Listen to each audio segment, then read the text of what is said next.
પરિસ્થિતિ હતી, કેટલા કોલ જોખમી મકાનોને લઈને આવ્યા હતા, કેટલી ફરિયાદો, ખાસ કામગીરી કયા પ્રકારની કરી આ વખતે? કંઈક મકાનો ઉતારવાની કામગીરી હોય, સંપૂર્ણપણે હોય કે અધૂરા હોય? એક કોટ વિસ્તાર જે આપણો જૂના અમદાવાદનો કહેવામાં આવે છે, એ કોટ વિસ્તારની અંદર ખાડિયા, જમાલપુર, કાલુપુર, દરિયાપુર, શાહપુર, મિર્ઝાપુર, આ બધા જે જૂના વિસ્તારો આવેલા છે તેની અંદર 23 તારીખથી લઈ અને કાલ રાત સુધીમાં અમદાવાદ મ્યુનિસિપલ કોર્પોરેશનમાં જે મધ્ય ઝોનનો અહીંયા એસ્ટેટ વિભાગનો કંટ્રોલ રૂમ ચાલે છે એ અને આપણા દુધેશ્વર કંટ્રોલ રૂમ પર બંને પર ભેગા થઈને કુલ 77 જેટલા કોલ આવેલા હતા, અલગ અલગ પ્રકારના હતા.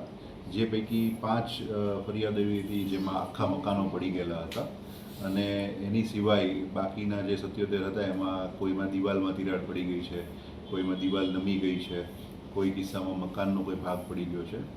આ તમામ કોલને અમદાવાદ મ્યુનિસિપલ કોર્પોરેશનની એસ્ટેટ વિભાગની ટીમ દ્વારા એટેન્ડ કરવામાં આવેલા છે. એ લોકોને સિક્યોર કરવામાં આવેલા છે.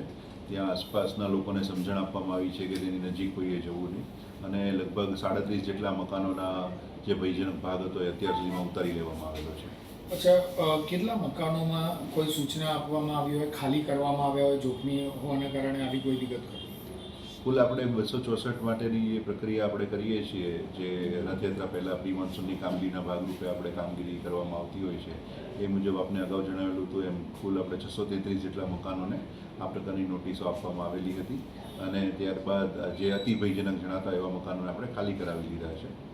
કાલે રાત્રે બી જે એક અનિચ્છનીય બનાવ બનેલો છે તેમાં પણ એ મકાન ખાલી જ હતું, પરંતુ અમને મળતી સૂચના મુજબ રાત્રે જ તે ત્યાં કોઈ વ્યક્તિ જે હતા રહેનાર એ મકાનની અંદર ફરીથી ગયેલા હતા અને એ સમયે આ દુર્ઘટના બનેલી હતી.